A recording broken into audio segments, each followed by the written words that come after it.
Hello, my name is Preston Hupy, and this is my family of Métis descent. I can trace my lineage back to the Red River in Manitoba. My family consists of my Muslim and my Kukum, who I miss very much. Even though they have passed a while ago, we as a family are still learning their ways of knowing, being, and doing. My father, who had many influences in my life, drank a lot of alcohol and raised me in the school of hard knocks. I know he meant well, but I love and respect him. My mother, who was francophone and grew up in McClory near Bonnyville, provided me with love and care for anyone and for everyone, no matter who they are and where they come from. Love everyone equally. I have a loving spouse. We've been married happily for 15 years with two wonderful daughters who can challenge anything in the world. They get their strength from their mother. I know we have bad experiences in my family, to which many other Indigenous families have the same challenges when living Indigenous in this country. The Hupy family is pretty big, and we have relatives right across Canada. We all have challenges still facing us. My family faces challenges even though there have been many studies and research on how to solve these challenges. I started off telling about who I am and where I come from. Indigenous people have a sense of relationality when knowing, doing, and being Indigenous. It is good to know where you come from. It makes for better relationships with other Indigenous people and to create space so that we have something in common, our Indigenous relations. So this is my understanding of Indigenous research methodologies. Since the time of contact, Europeans have imperialized many countries for the glory, gold, and God. When Canada was created, the government decided on a policy of assimilation through the use of the Indian Act, so to tell Indigenous people how to live in a Eurocentric way. The government also took land by signing treaties and the B&A Act so they can have more control to assimilate and take the Indian out of the Indian. Land is so important because it provided the subsistence and sustenance and a connection to the land through different tribes. It defined who Indigenous people are. One of the worst policies the government decided upon was the use of residential schools.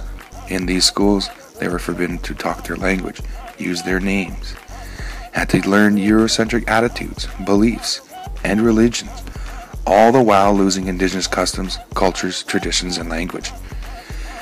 Years later,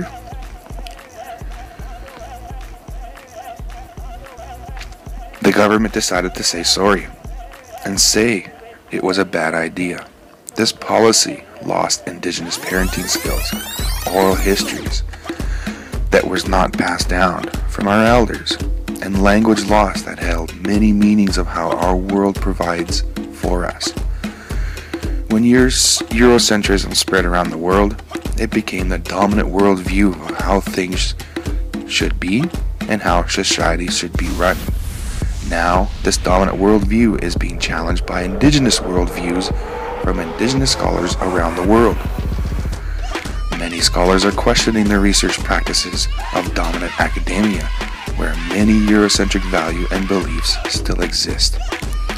Many Indigenous scholars like me and my cohort group believe the earlier practices of research amongst Indigenous people were only on or about them. Now, we need to change these practices to an Indigenous paradigm so we can help our own people in our own communities by Indigenous scholars who know what to do. The way to do Indigenous research is to bring in ceremony. Ceremony is part of Indigenous culture.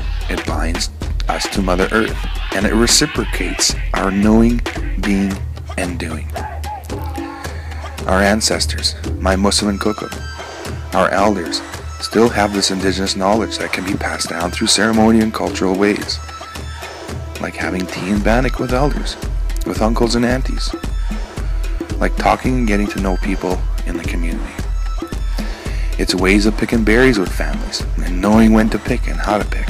It's making drums, and knowing the ways to honor that drum when making it. Then, singing the songs of our language and culture to fully understand where Indigenous people come from. Smudging, sweats, sun dances all bind us to the four directions and to our ancestors who have the knowledge to be passed on through oral histories. This is what Indigenous research methodologies is. It's the epistemologies of Indigenous peoples who have a sense of what it is to be Indigenous. It's a knowledge base that only Indigenous people can feel and understand through our ancestors and relatives, through our ceremonies and traditions, through our language and customs. No more do we use Western science or dominant research methods when dealing with Indigenous communities. They have tried this way for years, and there are many issues and challenges facing Indigenous people. A dominant worldview thinks they know what is good for Indigenous people. We know what is good for our people, so now it is time we use Indigenous research methods to help our people the right way, so they can feel they have a say and help within their community. There are so many areas that Indigenous research methods can be used, like issues facing people in our country, issues in our environment, issues in our healthcare, issues in our education system. If we can use Indigenous research methods, it can give Indigenous people the legitimacy and dignity in this country that is too far removed for this country's good. The government does not know what is good for Indigenous people, and they need to allow for Indigenous people to grow their culture and tradition from an Indigenous view of the world instead of a dominant worldview we are forced and pushed upon.